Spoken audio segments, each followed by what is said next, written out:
My name is J Gregory, and I am committed to hunting down the secrets of business mastery and human performance. My goal for the Unstoppable podcast is to share insights from some of the most successful entrepreneurs, inspiring thought leaders, world-class athletes, and prominent celebrities to help you to become unstoppable in business and life.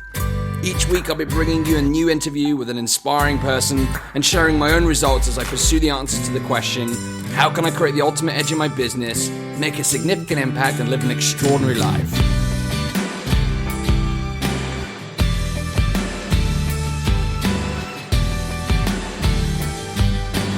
To kick off the Unstoppable podcast, I've put together a very special 10-part series designed to help you to achieve your most adventurous goals this year. Each episode within this series will contain specific lessons to help you become unstoppable in business and life. And the first 5 episodes are available for download right now on iTunes and Stitcher. So please make sure you subscribe to the show to get the full 10-part series.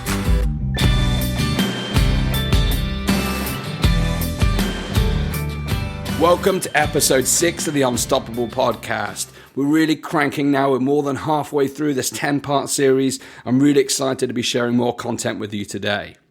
In the previous episode, we looked at how to cultivate your unstoppable power and how to tap into your unstoppable state. It's one of my favorite episodes so far because of the content itself and how it's radically shifted the quality of my own life.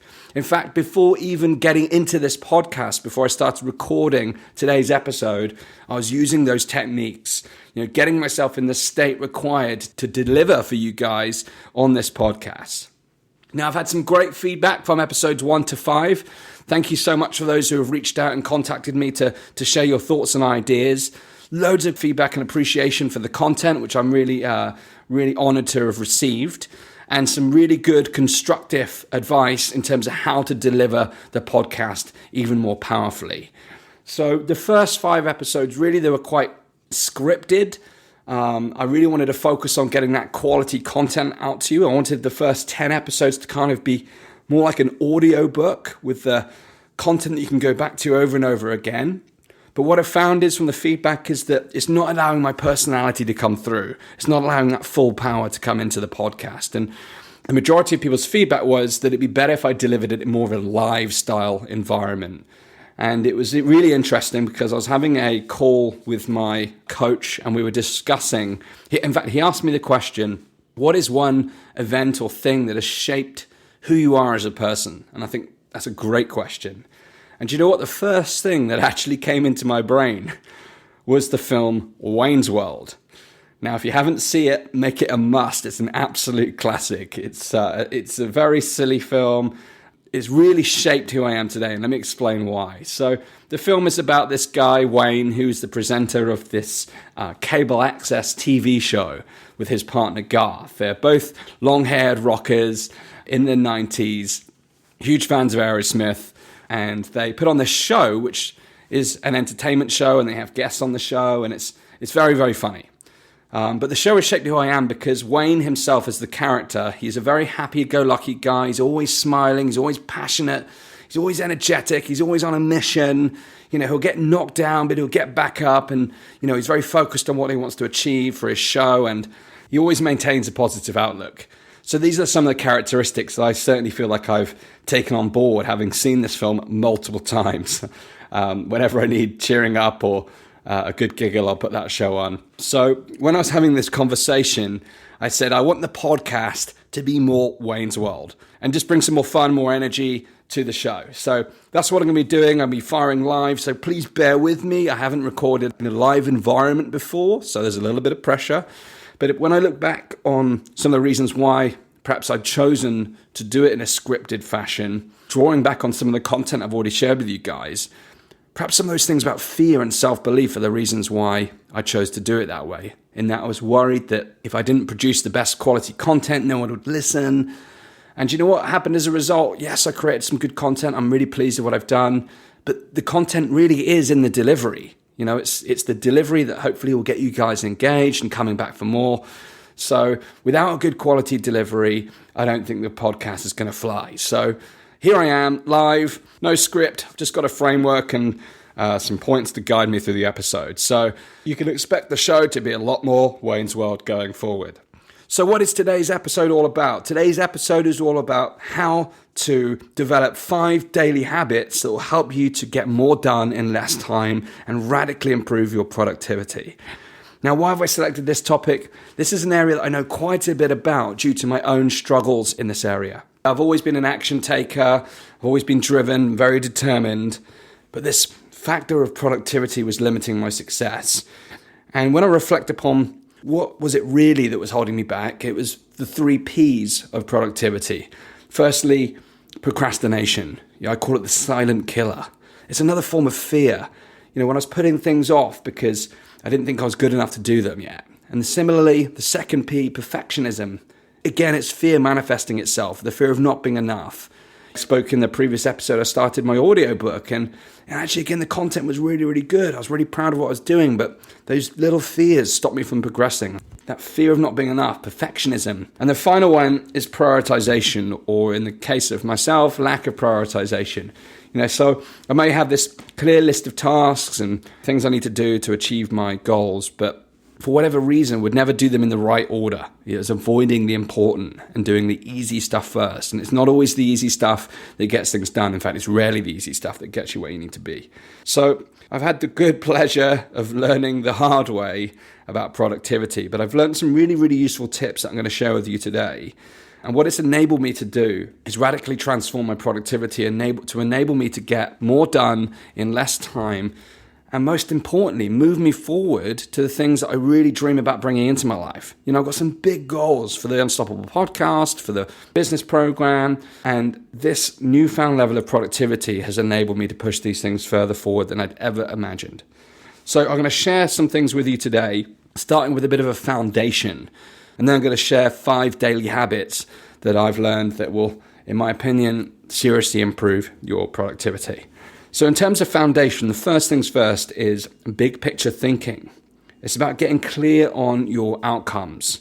Because when we're looking at our to-do list and what we need to do on a daily basis, it's very easy to get caught up in this kind of short-term focus, when what we need to be thinking about is your long-term aims. So the way I personally look at this is I start with my 1-year goals, and then I'll break those 5 to 6 goals down into 90-day plans, 30-day plans, weekly plans, and then daily plans. So I start with the end in mind, the big picture of where I'm going for the year. And then everything I do will be shaped around that end goal, really chunked down into those time slots. So number 1 is to get clear on your outcomes, to make sure that everything you're doing on a daily basis is moving you towards your big picture vision. And again, I'll call back to episode 1. If you haven't figured out your one big thing yet, go figure that out, because it will help you in everything we're doing on this 10-part series. The second thing is, once I've got clarity on my outcomes specifically, I'll then create project plans. I call it project mapping. And the power of this is, what you can do is take that end goal, the 12-month vision, and break it down into 5 big chunks. I keep it simple. I call it the power of 5. So it'd be the 5 core components of that goal, the 5 major components of achieving that goal. So to give you an example, at the beginning of this year, one of my major goals was obviously to launch this Unstoppable podcast. So I put together my project plan, and the first 5 things for the launch were content, recording, publishing, promotion, and then the launch. So those 5 areas were, in my mind, the 5 most important areas I need to think about. And then within that project plan, what I will do under each of the 5 areas, I'll list absolutely all the actions that I believe I need to take to complete those headline outcomes to achieve the major goal. Once I've listed all of those actions, the next step I will do is I will look at what am I best at within those actions. There's going to be things on there that really play to my strengths, what I call my zone of genius. So the content creation, that's the piece I'm passionate about. That's allowing my voice to come through and share my message. Whereas some of the technical stuff, some of the production, it doesn't really fit with what I'm good at. Some of the technical stuff around setting the website up, some of the production of the sound, all of those things needed to be done to get this podcast out, but I'm not necessarily the best person to do that. So I look at the project plan and think, where is my zone of genius? Where must I focus my attention? And the rest, I use what I call the sliding desk syndrome. And this is really powerful. This is a lesson that I learned back in my corporate days in banking. I spoke about how I handed in my notice in 1 year before my 30th birthday. Well, in the final 4 weeks of my career at the bank which I worked for, once I'd handed in that notice, during those 4 weeks, I probably became a better leader than I had been during my entire 8 years, because I had this concept of, well, I'm not going to be here in 4 weeks. There's no point in me getting involved in any major projects. So I had this sliding desk approach, which was I wrote down all of my tasks, and anything on there that I didn't personally need to do, I would either delegate, eliminate, outsource, or systemize, so that I took as much of the workload off my plate as possible so that I could just focus on doing what was an absolute must for me, because I knew I was going to be leaving anyway. And do you know what happened? I gave a load of work to my staff. At first they were like, what's happening here? How come you're giving me all this stuff to do? And do you know what? They rose to the challenge. I gave them the opportunity to grow. All that time I'd been sat on this mountain of stuff to do, and finally I give it away. And these guys grow into it, and they smash it. And our results that month were some of the best results we'd created all year. It was crazy. Because I was just focusing on the things that I needed to do and the things that I did best, which was lead the team and get the results.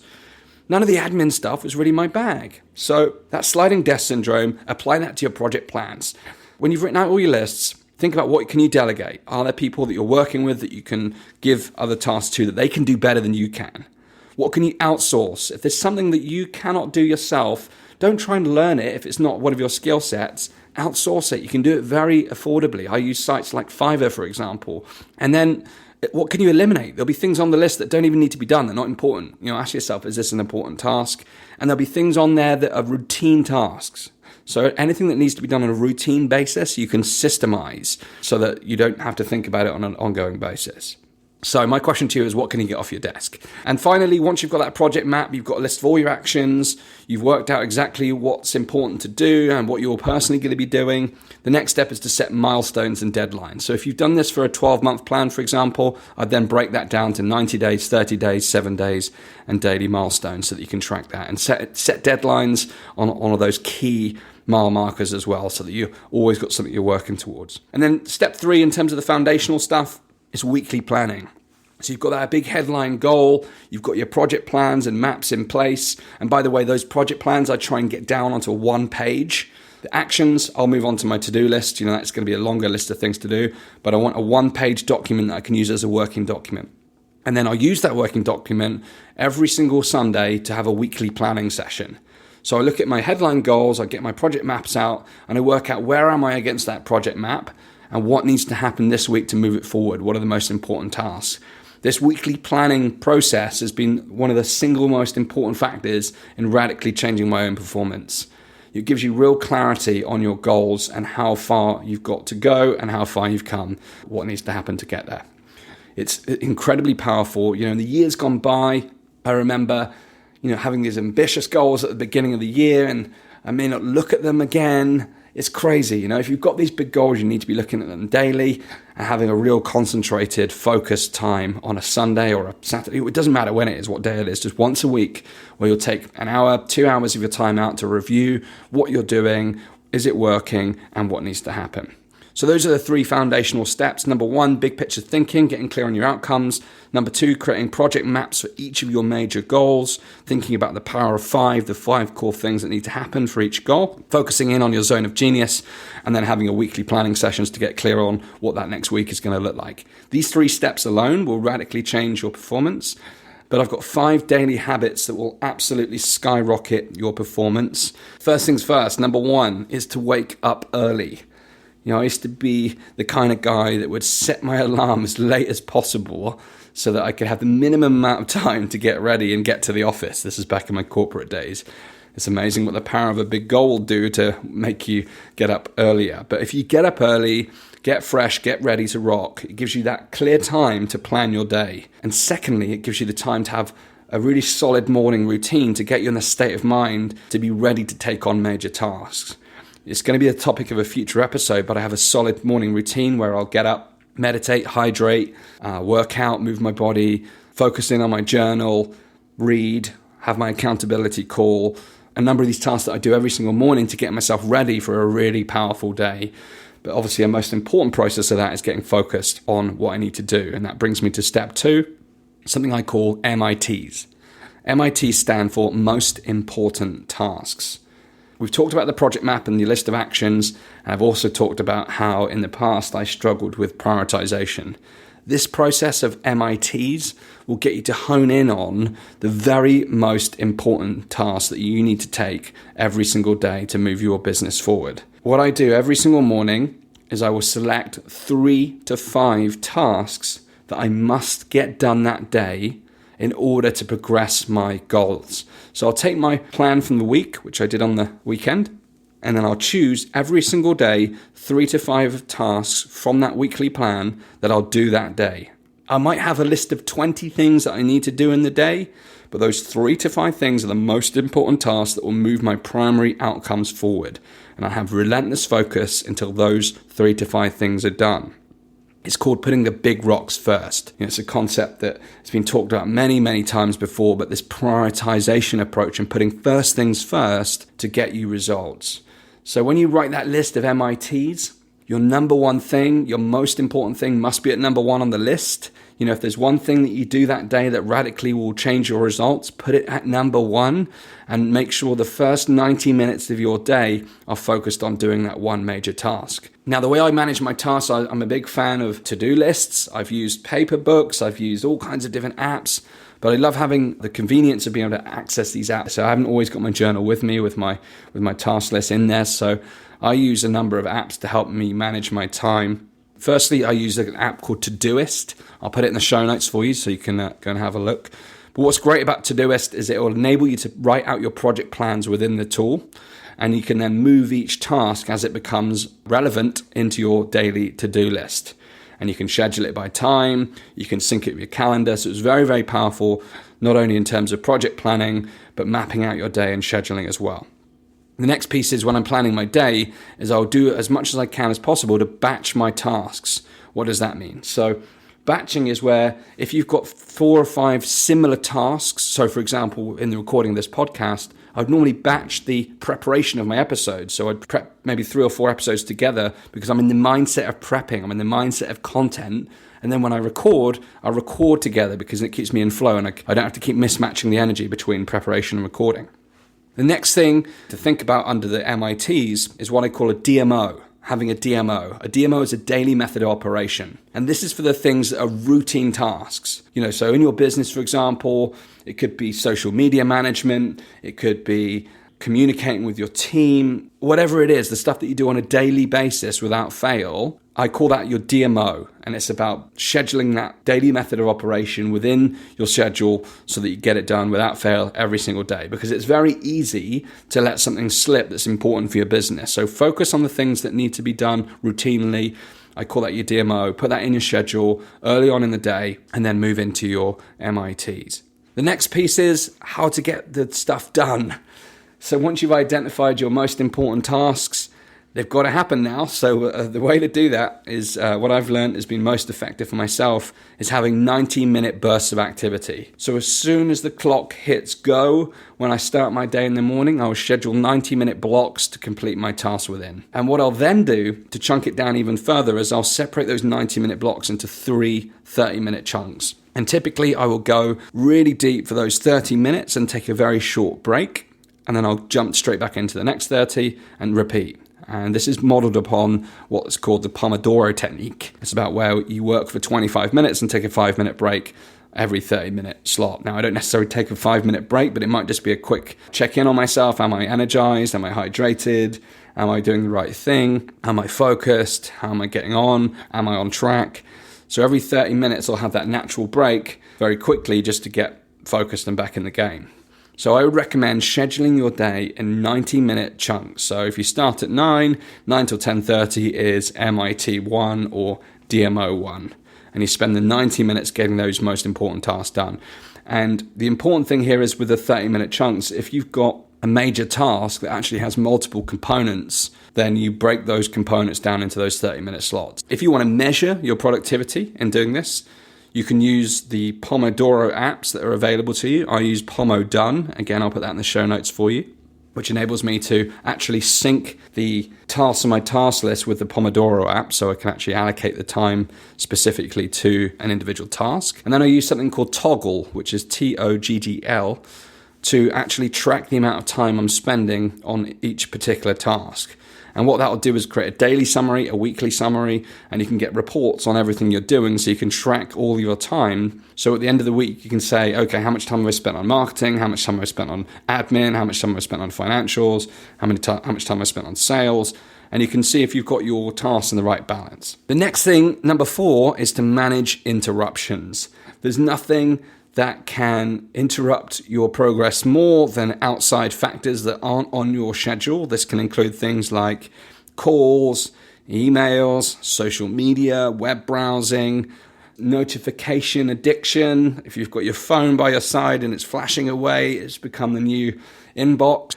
You know, when your phone's blaring out these notifications all day long, they're distractions. So you have to take steps to minimize the distractions. Either put your phone in something like flight mode so that you don't get anything coming through, or turn the sound off, or just put it in a separate room so it doesn't affect your day. Social media is the next one. You know, how much time is wasted? I'd love to see statistics globally on how much time is wasted during the working day on social media, whether it's Facebook, Twitter, Instagram. Countless amount of time is wasted. But there are steps that you can take. Firstly, of course, try being disciplined. And secondly, there's some tools available which are very powerful to manage your time online.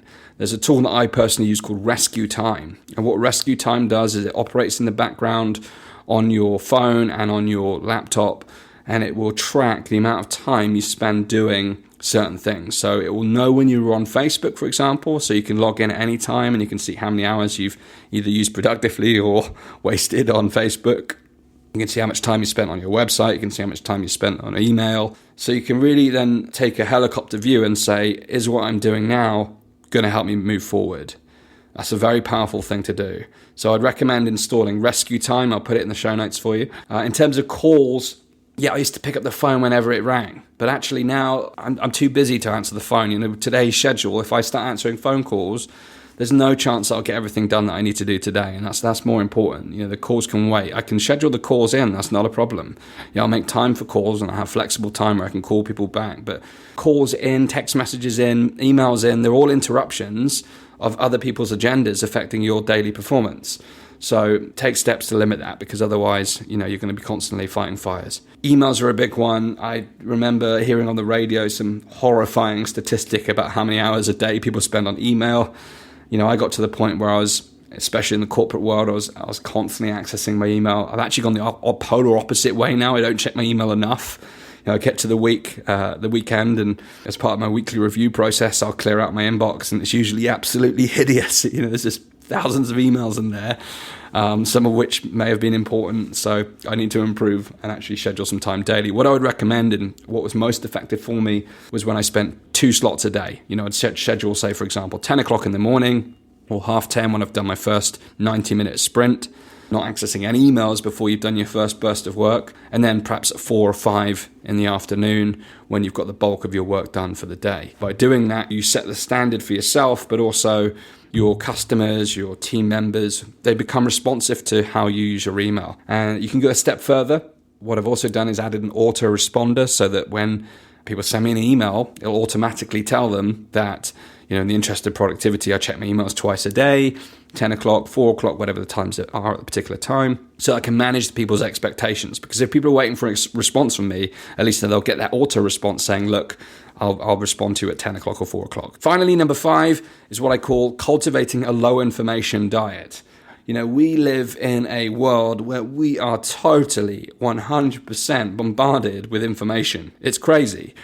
Back in the day, people had to get a newspaper to catch up on the news. Now you can download blogs, you can get apps that will give you the news, you can get the news on freaking Facebook, it pops up on the right-hand side. You're bombarded with information. So it's about finding ways to manage information in a way that you're only using the information that's relevant to your personal outcomes.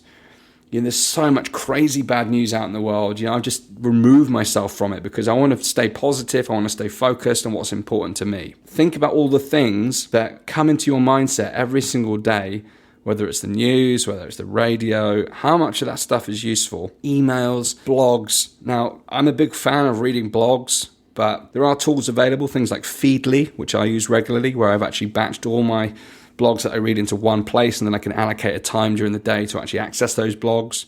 And then secondly, it's about cultivating an attitude of using only the information and learning only the information that you need right now. I've been a total information junkie in the past, especially when I was starting my business. I wanted to learn everything from social media to video marketing to webinars to online course building to other streams of income. And I'd go and learn all this stuff, and it's not relevant. If you're not going to use it right away, what's the point in having the knowledge? So only learn the stuff that you can use right away. And then finally, on the low information diet piece, is about having what I call mind like water.